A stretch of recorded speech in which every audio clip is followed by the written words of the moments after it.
The all-new Inside Sources. Your inside access to the people and policies shaping Utah's future.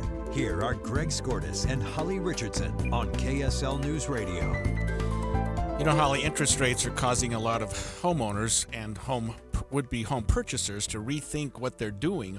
People who currently own a home and have a nice 2% interest rate on their loan are reluctant to sell a house knowing that they're not going to get another 2% interest rate. And people interested in buying a home, purchasing a home, are looking at 6% now. I don't know that you can get much below 6%, and thinking, I'll wait and see if those rates come down. And so the housing market is at a little bit of a standstill right now, or at least it's a little slower than it's been in the past. I looked at the homes in our area, and the average selling time went from like 21 days to 68 days. They're still selling, and if you drop the price, you can sell anything, but not for what they were even as recently as 6 or 8 months ago. Yeah, and it's one of the things for me, and I think you've mentioned this as well. We've thought about downsizing, and our family is largely grown, and yet now it's like, well, look, we have a really great interest rate. It's about 2.5%.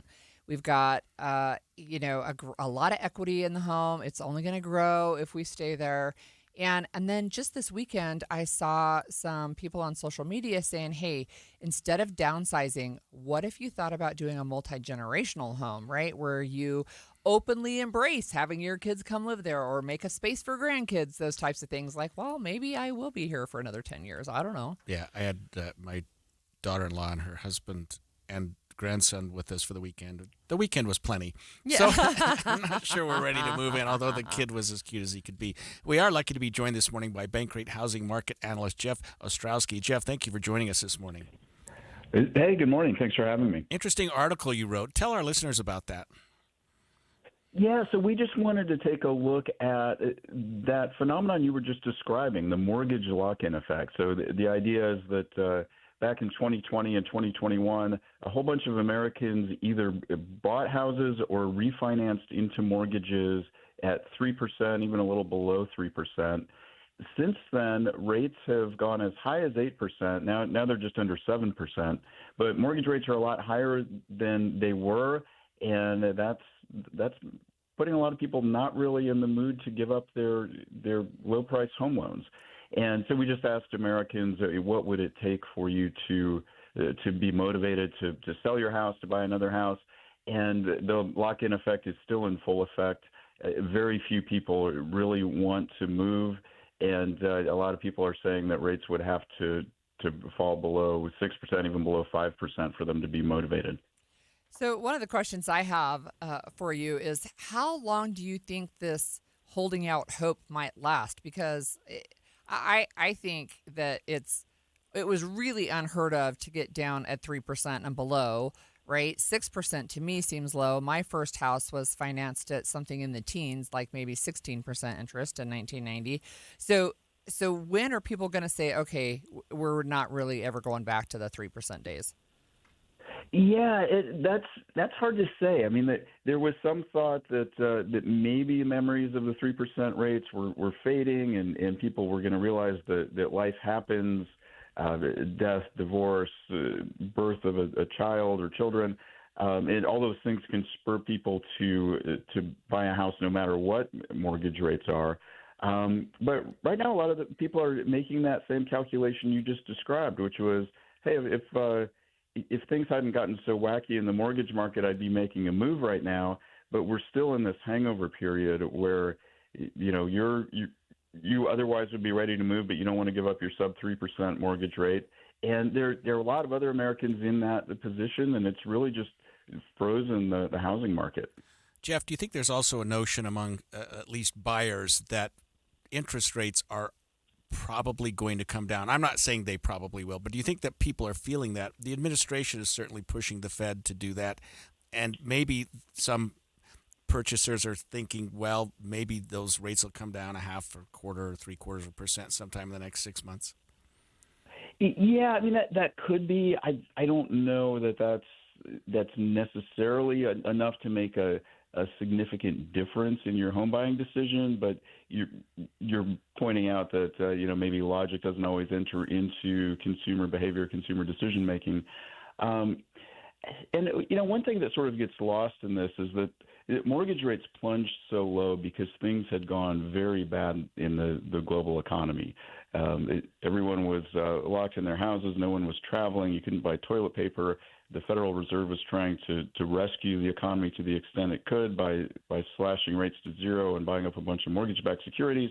And so, now everyone thinks of 3% as the good old days, but in reality, there were a lot of bad things that were happening then that caused rates to go down to 3%.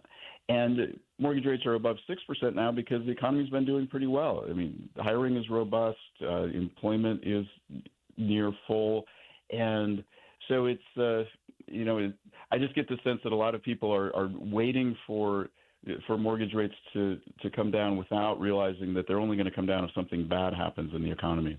Yeah, fair. What do you think it would take for sellers then to say, okay, I'm actually going to go ahead and put my house on the market, knowing the interest rates are almost 7%, and what would it take for sellers to make that decision, do you think? Yeah, well, sellers have really had the upper hand for a long time, and then you were just describing that big jump in days on market. And so in a lot of formerly hot markets like Utah, many places in the Mountain West and the Sun Belt, I mean, sellers we're going to have a dozen offers at least, probably most of them above asking, some of them all cash. That's not the case anymore. So it's no longer as easy to sell a home, and so that's probably acting as a bit of a disincentive. If you think your house was worth $900,000, but now you're going to have to accept $800,000, that seems like maybe kind of demotivating to sell. So it's just there's just so much complicated, or so many complicated and psychological factors that go into the decision to sell a home and buy another home. I get the sense that a lot of people are just doing what you described, which is staying put and deciding they'll deal with it another year. Jeff, talk to us one more time about what you said a minute ago. And I remember reading it in the article, but I can't find it now, where you said something to the effect that low interest rates are kind of a bad barometer for the economy in general. Yeah, exactly. So, mortgage rates have been all over the place over the past decade. So in the early 80s, they went as high as 18%. Throughout most of the 90s, they were in like maybe the 7 to 8 to 9% range.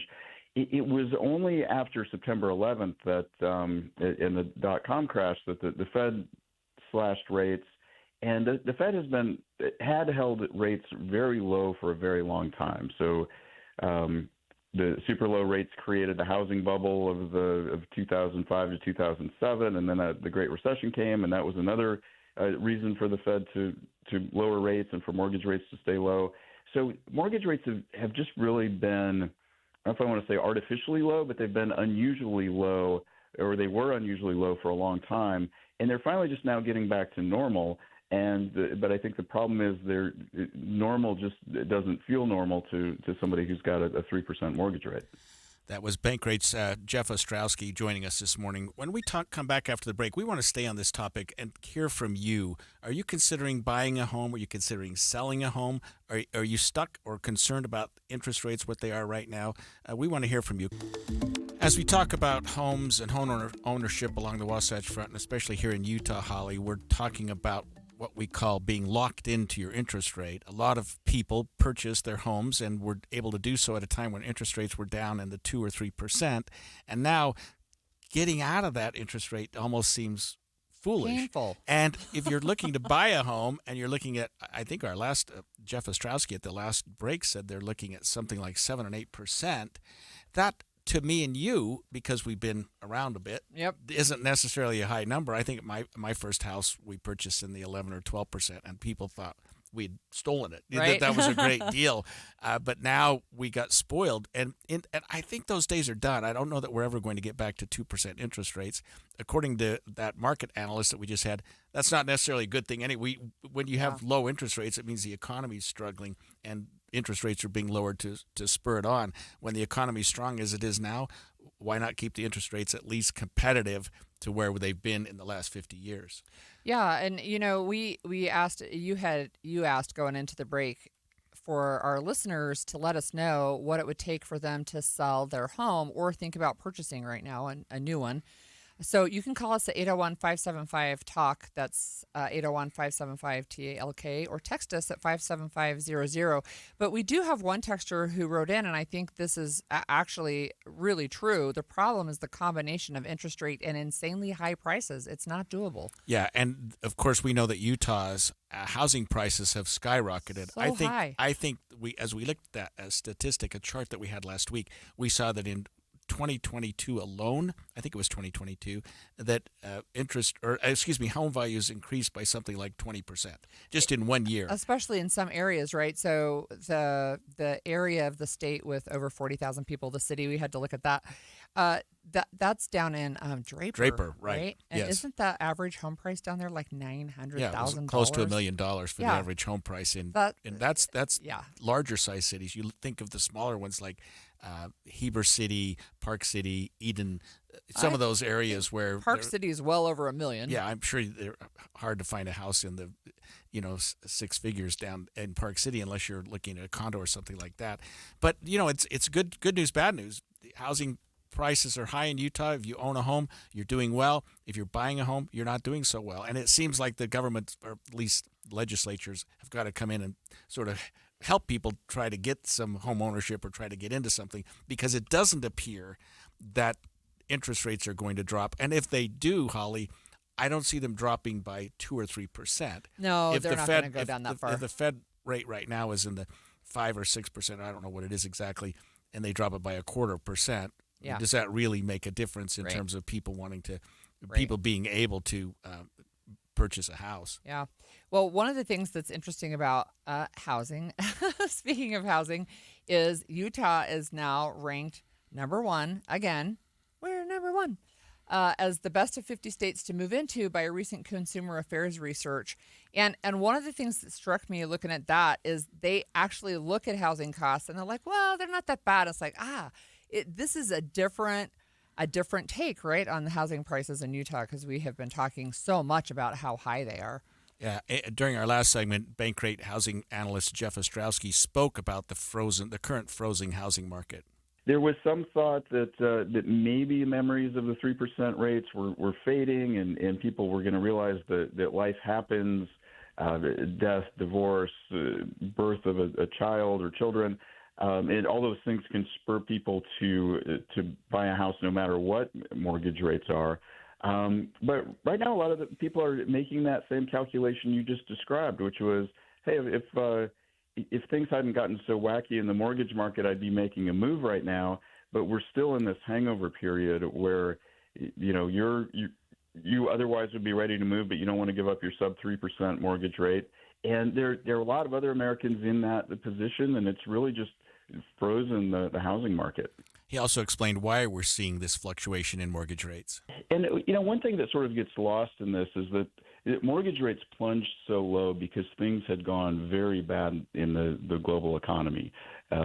Everyone was locked in their houses. No one was traveling. You couldn't buy toilet paper.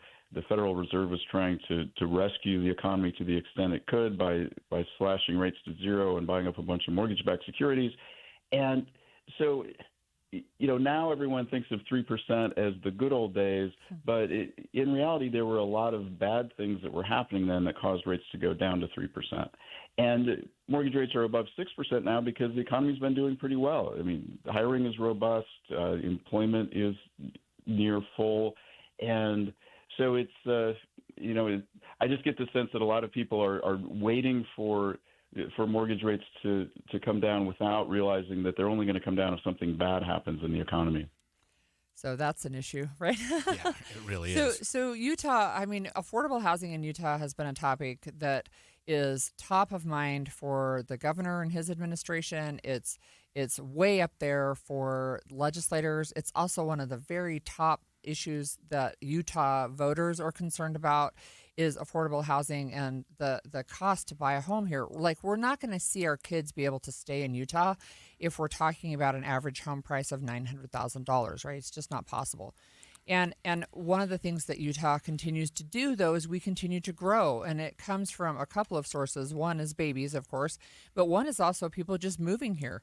So whether that's a new company, right? We're pretty aggressive as a state in trying to get companies and businesses to move here. And so when they do, they're going to bring workers with them, or at least they're going to hire them to move into the state of Utah. Where are they going to live? Right. And people who currently own homes are just nervous about selling them because, Right. let's face it, if you sell your house, you've got to find someplace else to live. That's right. And apparently only 2% of homeowners with mortgage rates of less than 4% would be comfortable purchasing a home with mortgage rates of 5% or more. I mean, that stands to reason. 41% of homeowners with mortgage rates of less than 3% said they're just not interested in buying another home at any rate. Right. I mean, you And just can't get there again. That's how we're frozen, right? So you have a lack of available housing, especially in the lower market, the lower end, like entry level homes. But what happens, right, is you probably remember this: you buy your entry level home and it's less expensive, but then you sell that one after you build up some equity, and then you buy your next one. And right. But if there's not a next one to move to because people like you and I are not moving out, right? Then we do have this frozen market. So you mentioned earlier, Holly, that there's been a little bit of an uptick in what you call multi-generational homes. Yeah. People saying, "Well, I'll stay here, but I'm going to Yeah. bring some other folks into the house." It looks a lot different in a lot of different ways. So it can be everything from a mother-in-law apartment, right? And maybe it becomes, your adult child's spouse and your grandchildren, and they live in an apartment that's connected to your home or on your property, or that you are the gathering place potentially, right? But multi-generational living is pretty normal in some cultures and in some states. We see that a lot. Of course, if you go to Hawaii, the houses are multi-gen. But you have to ask yourself then, okay, well, but what does that look like? If I'm going to have my child come live with me, say you do have an accessory apartment, right? What am I charging for rent? Is it fair market value? I probably would not do that. No, I'm such a no. sucker. You can't do that, right? Yeah, we would family or friends, whatever, if they've stayed with us. I don't know. I mean, you should charge something because people stay there for a reason. They stay there to save money. Yeah, so that's exactly right. So we've had a couple of our married kids stay with us for, both of them stayed for about a period of a year. Actually, we've had 3. But they were doing it to save up a down payment so they could buy their first home. So they went an entire year rent-free. Right. Yeah, and on my dime. We've all done that. And what are you going to do when your kid says, "Hey, Mom, I need a year. I need a break for a Okay. year so I could buy a house." Yeah, come because on in. that presumes that they're not going to pay a lot of rent. They're getting right. out of so they're that they getting can out of save that problem. Yeah. Yeah. Interesting. So So would you ever have multi-generational living in Eden? I would love it. I mean, That'd be fun. my grandkids, and I have 8, none of them live in Utah. And so I guess it's easy for me to say that if any of them wanted to come live with us for a year or 2 or 3, I would love it. Maybe I would rethink that after a month or 2. But you know what I mean? I would. Yeah. My son, his stepmom lives with them in his house in California, and it's working out really, really well. The multi-generational house. Yeah. It's something that I would strongly consider if my kids would consider it, but they won't.